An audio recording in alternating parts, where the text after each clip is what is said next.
What is vibin', everyone? This is Vish, and today I will be reacting to Can a Woman Become a Goddess by Sadhguru. I'm a meditation coach and have been meditating for over 2 years every single day and have guided hundreds of people.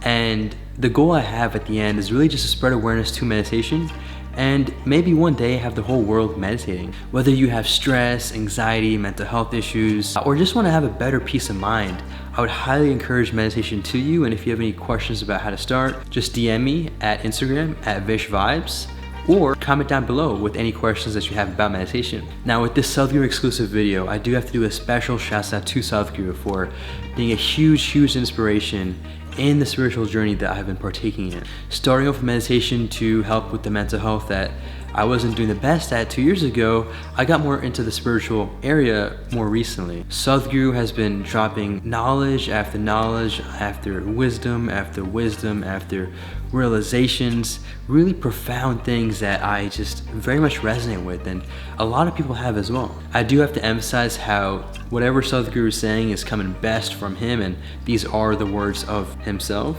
and that this video's intent is really just to respond, analyze, as well as just reflect on and share that with you all. And with that, let's get to the video.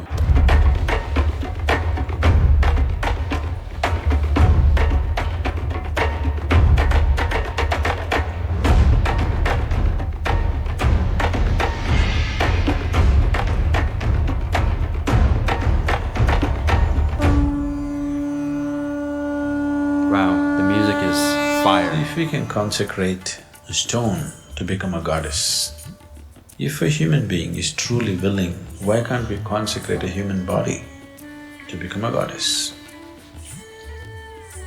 Either out of her own sadhana she can become one, or someone who can convert a stone into goddess. Can't he convert a woman into goddess? Very interesting start to the video. I have to say the cinematic effects and the animations are beautiful, and the instrumentals and the music are just beautiful. I mean, it's really cool to see the progression of his videos, especially from when they started. And just to give you a quick insight to what sadhana is, sadhana really just comes down to meditation. Or a man unto your god? Should it be not possible? Very much possible.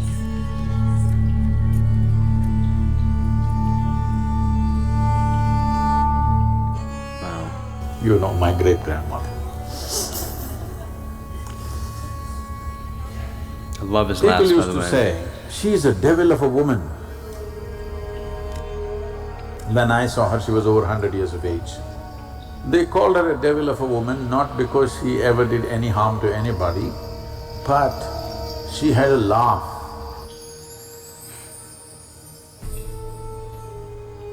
If she laughed, the entire street shook.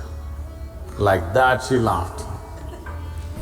Alright, I'm gonna have to do a real quick shout out to the friend Ben. I'm not sure exactly in the direction he's about to go in with the laugh, but a good friend of mine, Ben, he went to college with me, and to keep it short and simple, his laugh is beautifully energetic as well as happy, but also loud. And so if he laughed on campus, the whole college would hear him, and I just really had to shout out to him. She lived to be 113 years of age. Wow. She was married into a very rich family, a big land-holding family.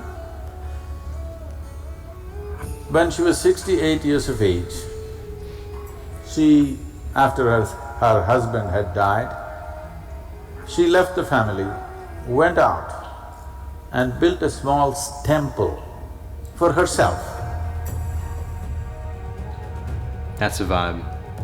She did not install a god, she installed herself in the temple. She'll do her own thing there, her own type of worship, her own type of everything, and she can tell you anything, you know. When she's there sitting in the temple, she can just tell you about anything in the world.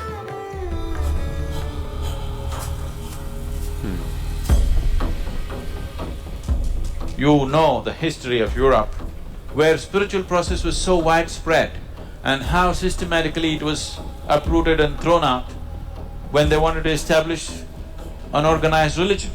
So all those millions of witches who were burnt are just those women who exhibited certain qualities which did not fit into the logic of that society. My great-grandmother for sure would have been burnt as a witch in India. Very interesting. He connected it to the Western place of spirituality and how, from the brief history that I've learned, there were the Dark Ages, and there were times even in the United States where there were witch hunting, and it's an interesting connection he made. Yeah, they wouldn't burn, but they were afraid of her laughter. She's definitely a witch. So, we need witches.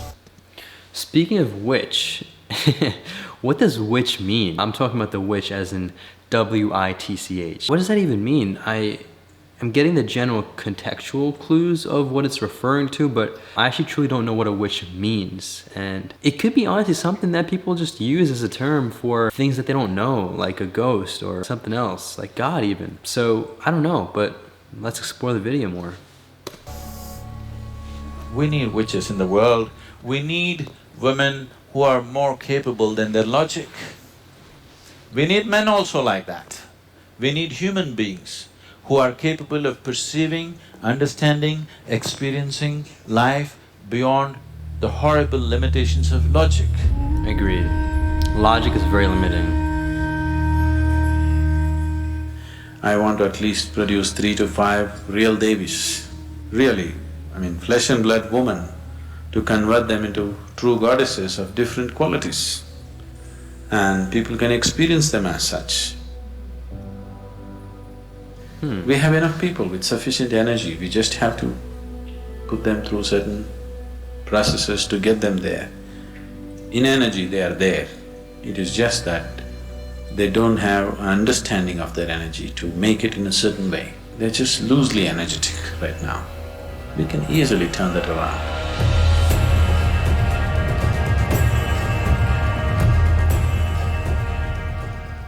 The goddess worshippers existed right across Europe, Arabia, Africa, South America, India, of course. There is not a single village in South India where they don't have their own goddess. Sometimes even in little villages. The Devi temples which were consecrated hundreds of years ago are still very alive. The yogis create their own deities and make it alive. Rakini, Dakini, Chinnamasti, Kali. These are all terrible images of feminine manifestation.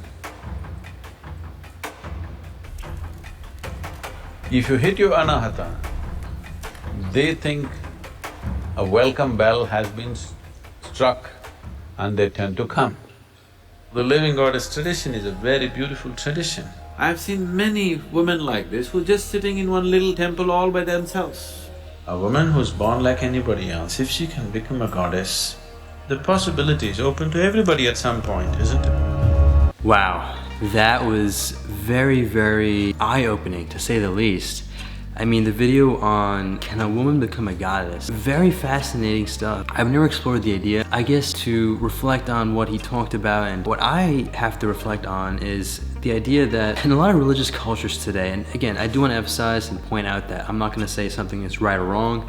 It's merely just observations and open for the reflections. And what I've observed is the idea that God in general tends to be viewed as a very masculine and male type of figure. He, him, things like that tend to refer to God and give him the identity. And it's interesting because in the yogic sciences, as Sadhguru talks about, there's both dimensions, there's both the masculine and the feminine. And from what he's talking about, people can literally make a woman a goddess. I mean, according to him, his own great-grandmother was a goddess, and I'm really not sure what that refers to. I mean, were they just respected, were they worshipped? He mentioned something about how the great-grandmother knew everything, and you can ask the great-grandmother everything, and it would know the answers, at least what I got out of the video. And I don't know, again, I really don't know how true that is, and I'm not gonna be saying it's not true, I'm not gonna say it is true. it is only through experience to tell what I have observed. So I definitely do very much appreciate the way that Sadhguru was able to talk about the feminine as well as the masculine, the male, the female aspects of God, how there isn't just male figure, and that's very respectable. And the whole process of how he describes in the Hindu culture, rocks and figures and sticks, and maybe not sticks, but you know, essentially even a rock is considered God if you make it a God. And I personally am not too religious, but I do occasional rituals, especially after showers, and do worship something called a Shiva Linga, which, I mean, at its core is really just a rock, but it's a rock with energy. I'm sure science talks about this as well, like everything has energy, even rocks have energy. Now, could you give the rock energy? I don't know how true that is, but again, I'm still open to it and I don't think it would hurt. And so it's really cool to point out how the way he described making rocks a god can also be translated to making people gods. And he has an interesting vision. I mean, I don't know if it's his goal per se, but how everyone can become gods and goddesses, although the focus is on goddesses in this video. And with that all being said, I do want to emphasize how important it is to appreciate and respect women and girls and females. And the reason I say that is because just having a sister myself and having a mother, I'm able to see what they do on a daily basis and all the hardships that they face that males really don't go through. Now, that doesn't mean that males don't go through hardships, and doesn't mean that it's easy to be a male, but I do want to point out how whether it's things like periods or just pregnancy, delivery, nurturing of the child, there's a lot of responsibilities that females have, and males don't have that direct responsibility. And with that in mind, it's really important to respect the female and to respect the mother and the sister and girls in general. I can see how goddesses can be worshipped if chosen. Now, this is an exclusive video by Sadhguru, so I'm assuming does have more to go with it, especially in the detailed videos that he has. And yeah, that was really just a summary and gist of what I had to think about this video. I want to thank you so much for watching Can a Woman Become a Goddess by Sadhguru, and the reflection I had on this. And hopefully what I had to say was able to resonate with you. With that, thank you so much for watching. Stay conscious, take it joyfully, and make it a great day.